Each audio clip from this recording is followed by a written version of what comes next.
Hello friends, welcome to my channel. आज हम बात करने वाले हैं थ्योरम मोनोटोन सीक्वेंस से रिलेटेड।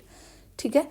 अब monotonic sequence in R is convergent if and only if it is bounded. ये चीज़ हमने प्रूव करनी है। सबसे पहले ये मोनोटोनिक सीक्वेंस क्या होती है? मोनोटोनिक सीक्वेंस होती है जो मोनोटोनिकली इंक्रीजिंग हो प्लस जो मोनोटोनिकली डिक्रीजिंग हो, जिसमें दोनों वैल्यूज़ हों, जो मोनोटोनिकली इंक्रीजिंग भी है डिक्रीजिंग भी है। उस सीक्वेंस को हम क्या बोलते हैं? That is a monotonic sequence. Is convergent if and only if it is bounded. Let's suppose कि हमने एक्स एन सीक्वेंस ले ली, वो कन्वर्ज कर रही है एक्स को, ये कन्वर्जेंट है, तो हमने इसको क्या प्रूव करना है? That is a bounded sequence. ठीक है। और नेक्स्ट पार्ट में हम क्या प्रूफ करेंगे? ये एक बाउंडेड सीक्वेंस है, तो हम इसको क्या प्रूफ करेंगे कि जो एक्स एन है यहाँ पे किसको कन्वर्ज कर रही है? एक्स को कन्वर्ज कर रही है। ये हमारा फर्स्ट पार्ट होगा और ये हमारा सेकंड पार्ट होगा। टू पार्ट्स में क्लियर होगा ये थ्योरम। देखिए, इफ़ एंड ओनली इफ़ पूछा हुआ है तो हमें इसका कन्वर्स पार्ट भी करना है। ठीक है, चलिए इसका प्रूफ देख लेते हैं। Let x n be a monotonically increasing sequence।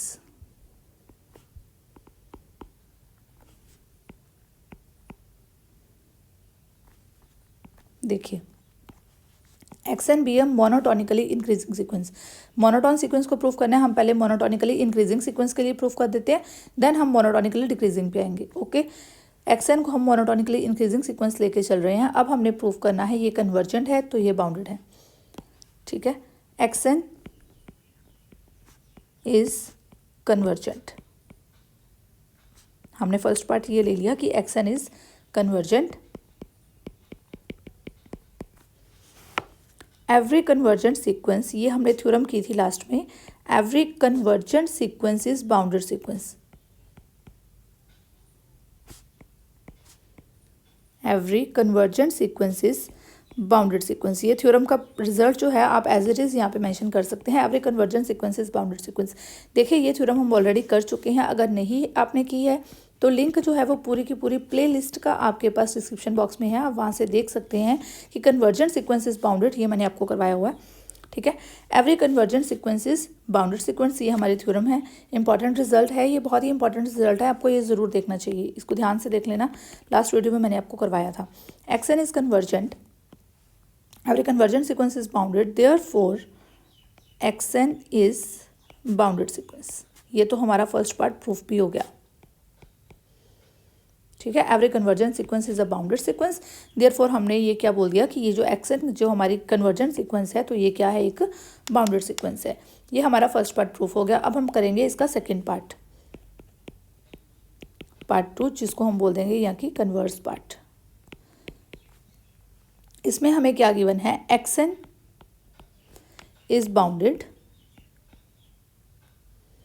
और इसमें हम प्रूफ क्या करेंगे कि एक्स एन जो है वो किसको कन्वर्ज कर रही है?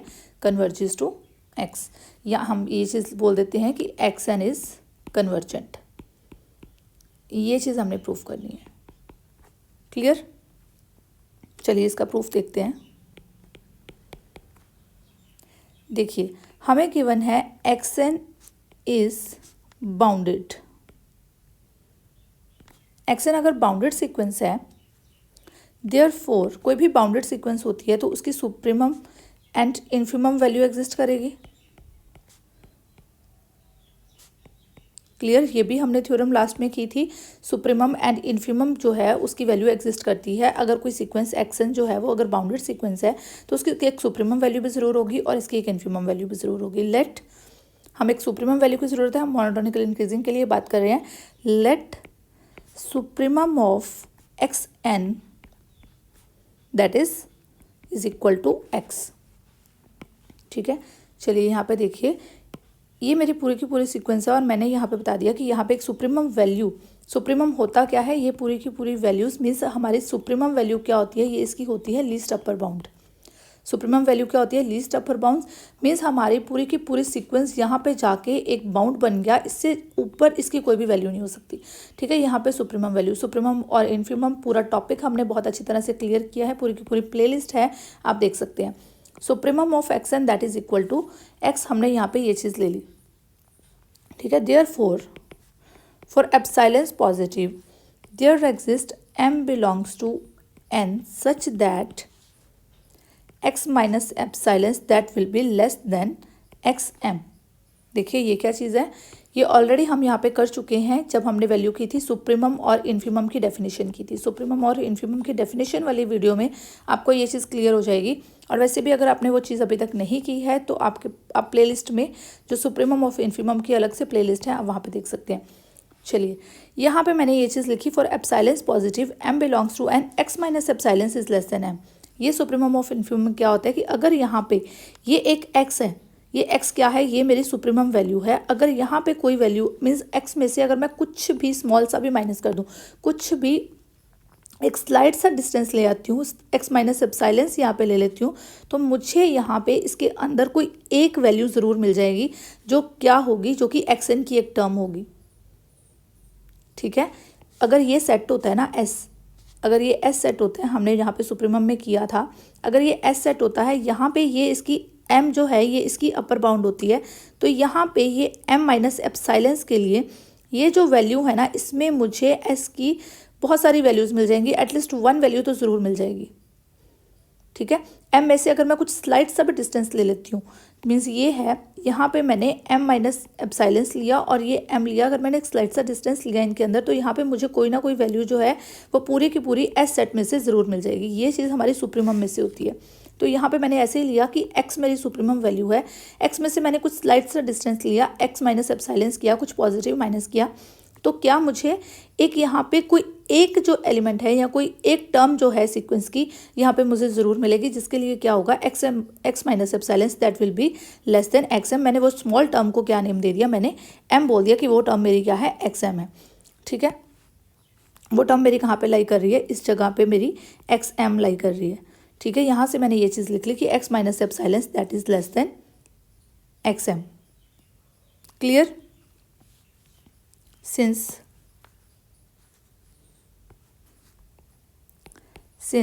xn को हम क्या लेके चल रहे हैं, xn इज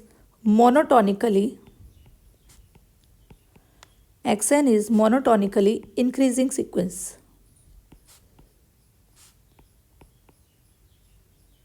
देयरफॉर देखिए xn हमारी मोनोटोनिकली इंक्रीजिंग सीक्वेंस है। अगर यहाँ पे हम बात करें x1 है, x2 है, x3 है, जितनी भी वैल्यूज़ जो होंगी मोनोटोनिकली इंक्रीजिंग सीक्वेंस में होता क्या है कि जो आपकी x1 है, ये जो x2 है ना, ये बड़ा होगा, then means x1 is less than x2 is less than x3 that is less than x4 up to so on.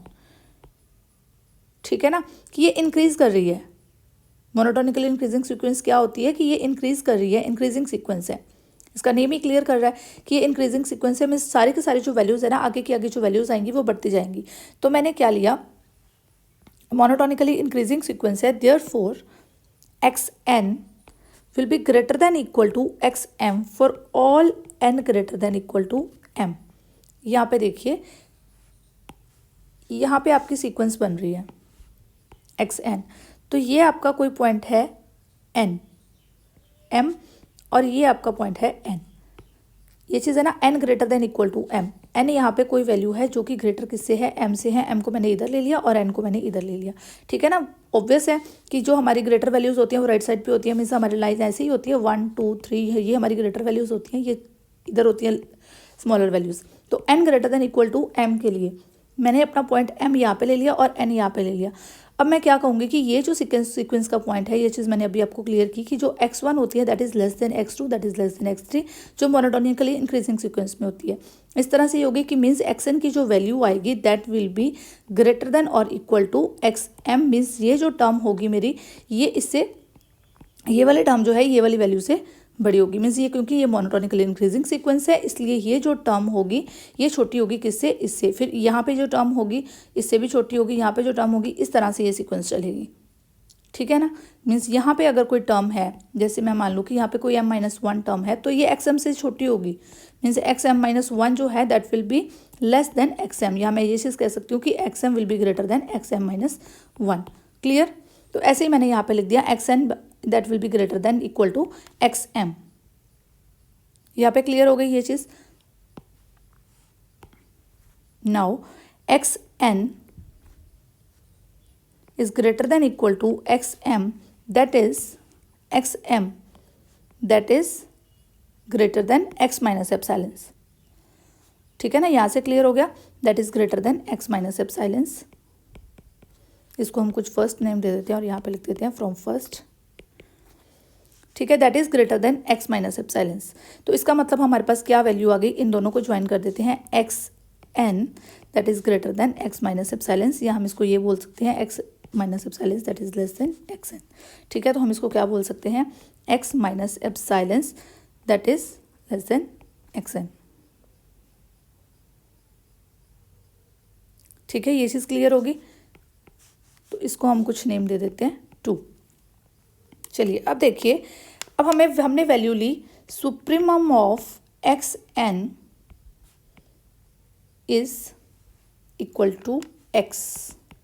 Supremum of x n that is equal to x. यहाँ पे देखिए मैंने यहाँ पे सुप्रीमम वैल्यू ली that is equal to x. Means अगर मेरी इसके टर्म्स की मैं बात करूँ, जितनी भी टर्म्स होंगी एक्स एन की, यहाँ पे बहुत सारी टर्म्स होंगी. एक टर्म यहाँ पे, एक टर्म यहाँ पे, यहाँ पे, यहाँ पे, यहाँ पे, बहुत सारी एक्स एन की बहुत सारी टर्म्स हैं for n belongs to natural number. तो ये जो सारी n belongs to natural number के लिए एक्स एन की बहुत सारी टर्म्स हैं. और बट उसकी सुप्रीमम वैल्यू जो है वो मैक्सिमम कहाँ तक जा रही है, इस पॉइंट एक्स तक जा रही है. इससे आगे वो नहीं जा रही, इस पॉइंट एक्स तक जा रही है. सुप्रीमम वैल्यू इसकी क्या है, मैंने एक्स ले ली. ठीक है, इसका मतलब क्या हो गया कि जितनी भी एक्स एन है that will be less than equal to x for all N greater than equal to m. Means ये पूरे के पूरे सीक्वेंस में से कोई भी पॉइंट, कोई यहाँ पे पॉइंट है, ये वाले सारे जो पॉइंट्स हैं, जितने भी सारे टर्म्स हैं that will be less than equal to x. ये तो क्लियर है, बिकॉज ये सुप्रीमम वैल्यू है. मीन्स एक्स एन जो है that will be less than equal to x for all n belongs to natural number.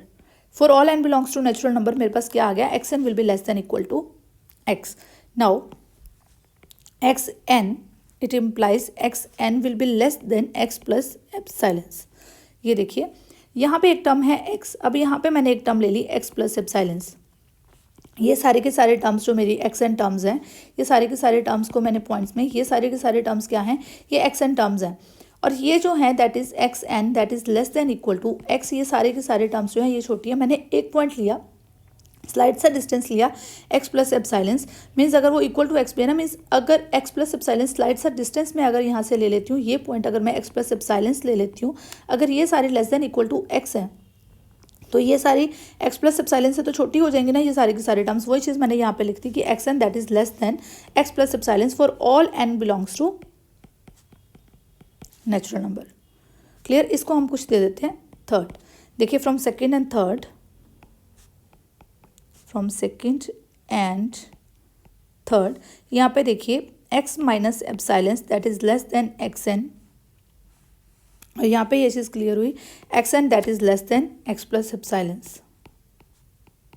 For all. अब देखिए किस चीज़ के लिए है, for all N greater than equal to m. Because यहाँ पे ये जो वैल्यू हमारे पास आई थी, ये वाली जो वैल्यू हमारे पास आई थी that was for all N greater than equal to M. हमें किसके लिए मिली थी, N greater than equal to M के लिए मिली थी. और ये हमें मिली N belongs to natural numbers के लिए. ठीक है, N belongs to natural numbers के लिए अगर मिल गई तो यानी कि यहाँ पे अगर कोई एम टर्म है तो इसकी एम प्लस वन टर्म्स और एक्स एन टर्म ये वाली है, तो ये सारे के सारे टर्म्स के लिए ही हो गया. ठीक है ना. यहाँ पे देखिए अगर कोई x1 टर्म है, फिर x2 टर्म्स हैं, यहाँ पे करते करते xm टर्म आ गई, then m plus one term आ गई, देन करते करते xn टर्म आ गई. मीन्स ये वैल्यू जो है, ये वाली जो वैल्यू है मेरे सारे नेचुरल नंबर्स के लिए ट्रू है. इसके मतलब क्या हुआ कि ये n greater than equal to m के लिए भी ट्रू हो गई, और ये सिर्फ n greater than equal to m के लिए ट्रू है. तो अगर मैं दोनों को कंबाइन करना चाहती हूँ तो वो किसके लिए ट्रू होगी, n greater than equal to m के लिए ट्रू होगी. हमें इसका नहीं पता कि ये जो स्टार्टिंग की वैल्यूज है उसके लिए ट्रू है या नहीं है. हमें ये चीज़ पता है कि ये n greater than equal to m के लिए ट्रू है, और ये n belongs to natural numbers के लिए ट्रू है. तो हम किसको ले लेंगे, n greater than equal to m के लिए ट्रू है. ये चीज़ n greater than equal to m के लिए ट्रू है. It implies modulus of x n minus x that will be less than epsilon for all n greater than equal to m और epsilon positive. Clear. अभी ये definition किसकी होती है, x n minus x that is less than epsilon. अगर हमने sequence की थी और सीक्वेंस के साथ हमने एक डेफिनेशन की थी convergence of sequence, convergence of sequence की डेफिनेशन की थी। अगर कन्वर्जेंस ऑफ सीक्वेंस की डेफिनेशन आपको याद है तो आप ये चीज़ देखिए, x n minus x that is less than epsilon. तो इसका मतलब क्या हो गया, इट इम्प्लाइज जो एक्स एन है वो किसको कन्वर्ज कर रही है, x n that converges to x by definition of convergence of sequence, by definition of convergence of sequence। Clear? अगर कहीं पे भी कोई भी कंसेप्ट क्लियर नहीं है तो आप मुझे कमेंट करके पूछ सकते हैं, और अगर आपको ये क्लियर है तो वीडियो को लाइक कीजिए, शेयर कीजिए। देखिए ये x n that is convergence to x, ये चीज़ हमने प्रूफ करनी थी, तो ये चीज़ हमने प्रूफ कर दी कि ये जो एक्स एन है दैट कन्वर्जेस टू, या हम ये चीज़ बोल सकते हैं दैट इज़ कन्वर्जेंट। ये चीज़ हमने प्रूफ करने की, एक्स एन इज़ कन्वर्जेंट। अब ये चीज़ देखिए, ये तो हमने कर दिया मोनोटोनिकली इंक्रीजिंग सीक्वेंस के लिए, ठीक है। इट इम्प्लाइज, हमने किसके लिए किया, हम यहाँ पे क्या लेके चले थे कि एक्स एन हमारे पास क्या है, एक मोनोटोनिकली इंक्रीजिंग सीक्वेंस है, और हमने इसको प्रूफ कर दिया कि ये कन्वर्जेंट है तो ये बाउंडेड है, अगर ये बाउंडेड है तो ये कन्वर्जेंट है। It implies a monotonically increasing sequence in are, it implies a monotonically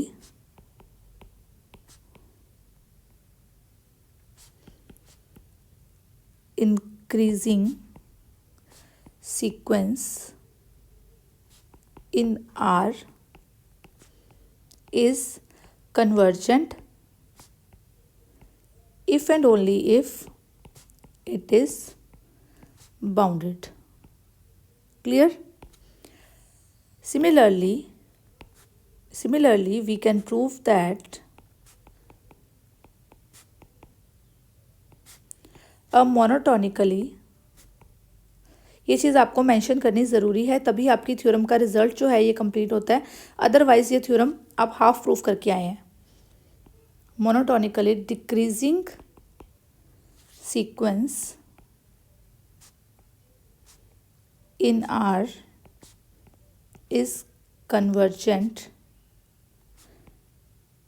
if and only if it is bounded. Clear?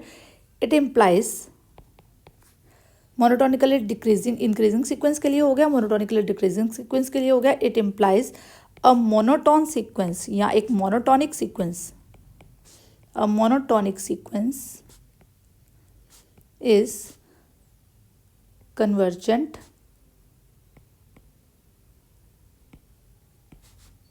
if and only if it is bounded sequence in R। Clear? अगर आपको कहीं से भी कोई चीज़ नहीं समझ आई है आप कमेंट करके पूछ सकते हैं। और यहाँ पे हमने ये चीज़ जो मेंशन की है ये इंपॉर्टेंट है, ये ज़रूरी है यहाँ पे मेंशन करना। जब भी आपको थ्योरम में ये चीज़ पूछी जाती है, monotonic sequence in R is convergent, अगर लेट्स सपोज कि आपको गिवन ही हो जाए कि मोनोटोनिकली इंक्रीजिंग सीक्वेंस, फिर आपको अपना रिजल्ट यहीं तक छोड़ देना है, हैंस प्रूव कर देना है। अगर आपसे मोनोटोनिकली डिक्रीजिंग सीक्वेंस पूछ ली जाए तो आपको इन्फिमम लेके इसको प्रूव करना है। क्लियर? ये चीज़ आप करके देखिए, आपको मोनोटोनिकली डिक्रीजिंग सीक्वेंस भी करनी आनी चाहिए। अगर आपको मोनोटोनिकली डिक्रीजिंग सीक्वेंस सेपरेटली पूछ लिया जाता है तो आपको जस्ट मोनोटोनिकली डिक्रीजिंग सीक्वेंस के लिए करना है। और यहाँ पे क्या हो जाएगा, फिर आपका होगा क्या, आप सुप्रीमम की जगह पे यहाँ पे इन्फिमम वैल्यू लेके चलेंगे और देन यहाँ पे इसको उसके अकॉर्डिंग करेंगे। ठीक है, ये जो हमने इसको सुप्रीमम के अकॉर्डिंग किया है, देन आप इसको मोनोटोनिकली डिक्रीजिंग सीक्वेंस के अकॉर्डिंग करेंगे। और अगर आपको ये चीज़ क्लियर नहीं होती आप मुझे कमेंट करके बता दीजिए, मैं आपको मोनोटोनिकली डिक्रीजिंग सीक्वेंस के लिए भी ये चीज़ करवा दूंगी। ओके, चलिए, हैंस प्रूव्ड। ठीक है, यहाँ पे ये चीज़ हमने कर दी कि a monotonic sequence in R is convergent if and only if it is bounded, hence proved. ये चीज़ हमने प्रूव करनी थी।